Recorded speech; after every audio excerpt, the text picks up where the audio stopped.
yaa journaliste Moustapha Diop yaa am xam-xam te yaa xam président Diomaye Faye waxi gor dëgg nga ko wax de su déggee li nga wax te moom muy asgor dina wàññeeku daal di aw yoon awoon te bàyyi yoon wii nga xam ne si moom la dëgmal ngir ay seytaane bëgg ko fee dugal ak ay noonu Ousmane Sonko day mooy sa waay tey mooy sa waay ëllëg boo ko bàyyee bàyyi nga sa waay te moom du soppiku benn yoon moom la peuple bi àndal kon ngal la waay wàññeekul te xam ne yoon wi nga jëm du yoon wax Moustapha Diop def na reflet yu ama am solo foofu ci Xalaat TV billaay reflet yu ama am solo gars yi nañ ko àndandoo diglu wax yi nga xam ne su ma la wax ci Diomaye Faye après ñu def ci suñu jàngat. de vrais jumeaux du ñu déggoo ci lépp donc man je ne suis pas naïf xam naa ne wala boo xamoon naa ne Ousmane Sonko ak Bassirou Diomaye Faye il arrivera des moments yoo xam ne du ñu déggoo ci yenn yi mais que ça qu'on en arrive à cette situation là moom comme disent les Ivoiriens si je dis que bettuma c'est que j'ai menti lu ma bett la pour plusieurs raisons pourquoi parce que wax nga ko man interviewé naa Bassirou Diomaye Faye bi mu génnee prison juste avant l'élection au cœur de la campagne Ousmane Sonko je crois que interviewé naa ko 2 ou 3 fois avant muy dem au pouvoir bi mu nekkee premier ministre interviewé naa ko ci élection législative yi ñu jàll et à chaque fois dama doon noter benn complicité entre les deux hommes dama doon noter des gens yoo xam ne ils sont vraiment conscients de li nga xam ne moo tax ñu nekk fa ñu nekk et c'est extrêmement important pourquoi parce que ñoom le président de la République parce que le problème c'est lui en fait le président de la République ni mu ñëwee au pouvoir bokkul ak ni kenn ñëwee au pouvoir Bassirou Diomaye Faye yow mii man mii bu ñu waxalee yàlla rek jusqu'à quelques semaines de la présidentielle suñu xel mësul xalaat ne dina nekk candidat waxuma la di nekk président nañ wax li fi am rek à plus forte raison ñi nekkoon ci mbedd mi di xeex ak di manifester ak di wuti parrainage ak yooyu ñoom li ñu bëggoon mooy def Ousmane Sonko président de la République et bëgg googu ñu bëggoon def Ousmane Sonko président de la République tax na am na ñoo xam ne fi may waxee ak yow nii ñi ngi ci biir suuf ñu suul wala déet am na ñoo xam ne fi may waxee ak yow nii handicapé lañ wala déet am na ñoo xam ne fi may waxee ak yow nii ñàkk nañ seen alal joo xam ne dootuñu ko jotati am na ñoo xam ne fi may waxee ak yow nii ay orphelin lañ parce que seen papa wala seen leneen génn na xeex ñu rey ko am na ñoo xam ne ñàkk nañ seen doom pour que lii xew c'est-à-dire Pastef dem au pouvoir Macky Sall jóge fi gis nga boo jëlee le pouvoir dans ces conditions là man je le dis et je le répète je l'assume am na yoo xam ne lu mu metti waru la parce que man dama jàpp ne man parfois quelqu'un l'a dit l'autre jour sur Wolf je ne sais pas c'était qui mu ne est-ce que vous imaginez Ousmane Sonko moom dans quel état il doit être su dee xalaat ce qui s'est passé ndax moom dans quel état il doit être voilà quelqu'un boo xam ne man leer na ma dina toog guddi mu xalaat ne mais il y a 80 gosses qui sont morts pour que ñun ñu dem au pouvoir est-ce que ñun nous avons le droit nekk au pouvoir ñu ñuy dégg ne ñu ngi xëccoo c'est des questions que je me pose très honnêtement c'est des questions que je me pose nga yokk ci maintenant nga ñëw élection présidentielle ñu ne la l'élection présidentielle c'est la rencontre entre un homme et son peuple Abdoulaye Wade noonu la faloo il ne doit rien à personne Macky Sall noonu la faloo il ne doit rien à personne enfin il y a eu des alliés et tout mais en tout cas c'est lui qui avait son programme de société dem défendre ko devant les Sénégalais nga jël Bassirou Diomaye Faye les Sénégalais demandé wuñ ko programme de société demandé wuñ ko des engagements demandé wuñ ko dara qu'est-ce qui s'est passé Ismaël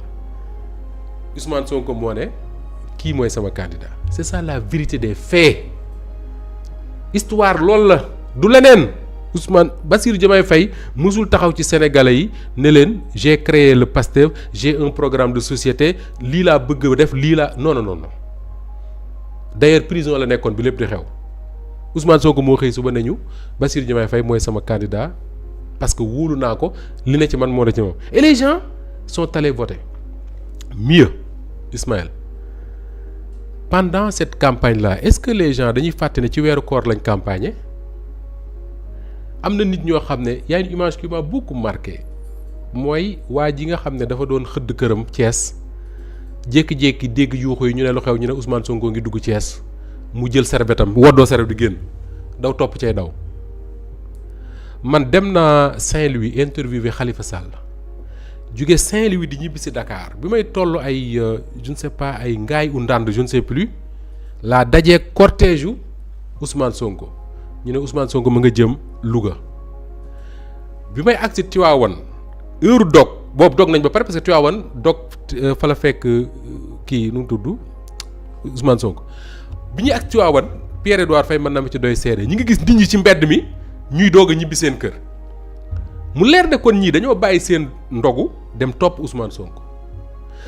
Sonko boobu nga xam ne manque ñi ngi dajeeg moom heure dog côté Ndande ou Kébémer ou Ngaye je ne sais plus ñun man bi may seetaan ne Ousmane Sonko àgg na Louga il faisait 3 heures du matin mais nit ñooñu nekkoon ci mbedd mi di la xaar toute une nuit ñenn ñi woor man ma dem Kaolack pour interviewer Bassirou Diomaye Faye man meetingu ma tertuuma ci oto bu climatisé laa toog dem ci hôtel bu ñu climatisé interviewer Bassirou Diomaye Faye wàññeeku mais coono bi ma daj ndax tàngaay bi may yendoo jour boobu coono bi ma daj pour def mon métier mais imaginez ñi daj même 10 000 fois plus pour topp Bassirou Diomaye Faye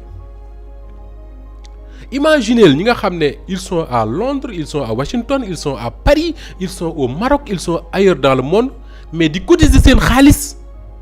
pour financer la campagne de Pastef pour que Bassirou Diomaye Faye dem au pouvoir mais ñooñu acte booy posé da nga leen war a xalaat est-ce que yaa ngi xalaat ñooñu bu ñu toogee di seetaan ñu naan leen Bassirou Diomaye Faye ak Ousmane Sonko ci tàggalikoo leen jëm mën nañoo tàggalikoo est-ce que yaa ngi xalaat ñoom ci ban état la ñuy nekk est-ce que yaa ngi xalaat maire bi nga xam ne doomam dem na suuli ko parce que dafa génnoon di manifester ñu faat ko mu xëy suba ñu ne Bassirou Diomaye Faye gagné na élection yi Ousmane Sonko mooy premier ministre kooku kontaan bi muy am soulagement bi muy am nga xam ne loolu rek la mooy consolation xaalu ci loolu leneen imaginez mu toog dégg ñu ne yéen a ngay waaj a tàqali ko moom ci ban état lay nekk maire boobu mais je pense qu'il faut faire attention li ñu nekk di dund nii Ismaïla du lu yomb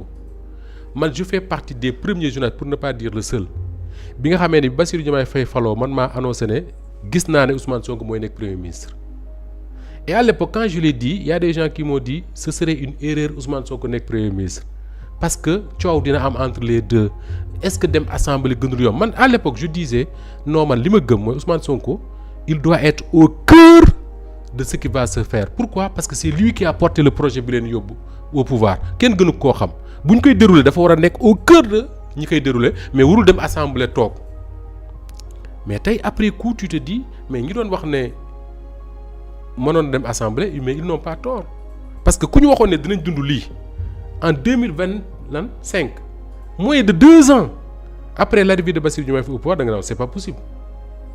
Ismaël ça je le dis avec toute la gravité qu'il faut que les gens fassent attention il faut ñu xam peuple bi nga xam ne moom la ñu ko seqal il faut ñu xam li nga xam ne moom la peuple boobu sacrifié pour que ñoom ñu toog fi ñu toog tey su fekkoon xëccoo dafa am ci wàllu ni ñu war a yore état bi Ousmane Sonko ak Bassirou Diomaye Faye déggoowuñ ci y a pas de problème c'est naturel parce que nit ñi aussi même bu ñu porter le même projet dans la gestion de l'état de tous les jours dina am ay divergences mais su fekkee ne man Moustapha Diop maa ngi xalaat ne am na leneen lu expliquer li ñuy jàppante mais le Sénégalais bi nga xam ne moom dafay digg rek ñu naan ko Bassirou Diomaye Faye dafa teg benn coalition dénk ko Aminata Touré ma ngay woo ay waa APR ay maire ak leneen Ismaïla mets-toi à la place de ce Sénégalais là bi nga xam ne y a quelques mois mi ngi xeex ci mbedd mi xëy na sax gaañ nañ ko deret sang na ko wala leneen écoute regarde le Sénégalais bi nga xam ne muy Ziguinchor wala Bignona génn di manifester ñu dóor bal moroomam mu yenn ko ci ay loxoom di daw ak moom ba mu faatu ci ay loxoom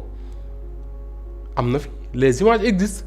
manifestation nga gis manifestants yi téye nit ku ñu dóor bal di daw ak moom ba mu faatu seen loxo est-ce que yaa ngi imaginer xale yooyu li ñu vivre noonu buñ dee dégg ñu naan leen écoutez ña ngay dajale ay waa APR ak waa Benno Bokk Yaakaar pour ñu créer benn coalition pour soutenir Bassirou Diomaye Faye est-ce que ñi ngi xalaat xale yooyu li ñu nekk di leen teg il faut faire attention kii Ismaïla li ñu wax ni du yëfu du ay fo c'est très sérieux et je pense que le président war nañ ko gën a sensibiliser ci loolu c'est quelque chose de très très sérieux je te pose une question très simple xale yooyu noonu ñoom dañ doon cotiser pour Pastef di manifester pour Pastef ñi nekk dans la diaspora là di cotiser pour Pastef di manifester pour Pastef tey on vous dit ñi ngi monter benn coalition bu tudd wala boog ñi ngi restructurer benn coalition bu tudd Diomaye président ña ngay woo ay nit ñu see ñëw mais Ismaïla qui finance les activités de cette coalition am nañ siège yéen fi ngeen nekk ni vous payez une location ñoom fi ñu nekk seen siège di recevoir ay nit qui paye la location wala boog dañ naan ku ñëw na nga joxe 10 000 or xale yi bokk Pastef xeex ba Bassirou Diomaye Faye nekk pouvoir ñoom ñoo doon cotiser pour di fay ay location wu siège yu Pastef di jënd seen ay t-shirt di ci def Ousmane Sonko di jënd seen ay bracelet di def leneen ak leneen kenn état musul leen a jox président de la République musul jël ci kees jox leen Ousmane Sonko musul jël musul financer à leur place Bassirou Diomaye Faye musul financer à leur place ku nekk da nga daan financer selon moyens yi nga am tey bu ñu déggee ne ñu ngi créer coalition boobu ma ngay xëcc ay maire di am siège di defee activité am xale yooyu dinañ poser ay questions dana ne mais ñii ku leen di financer Aminata Touré mooy joxe weer wu dee wala Bassirou Diomaye Faye mooy joxe wala dañ naan ku ñëw adhéré joxeel 10 000 Ismaël il faut qu'on fasse attention ce qui est en train de se passer dans notre pays là nañ ko arrêté nu mu gën a gaawee. Moustapha Diop man day kontaan naa ci sa reflet bi wax dëgg yàlla début ba fin bi yëpp lu njariñ kese nga fi wax te dëgg la pire. Diomaye Faye dafa war a diglu vidéo bi daf ko war a diglu xamaat dem li ko fal tax ñu fal ko ak ni sénégalais yi falee Diomaye Faye xaaruwoon ko woon ci moom lenn rek moo tax yaakaar juñ am ci PM Ousmane Sonko jox ñu Diomaye kon Diomaye il faut nga delluwaat ginnaaw toog xalaat bu baax a baax nga xam ni bu fekkee ni 2029 da ngaa foog ni lu sori la moo tax ba ngay def li ngay def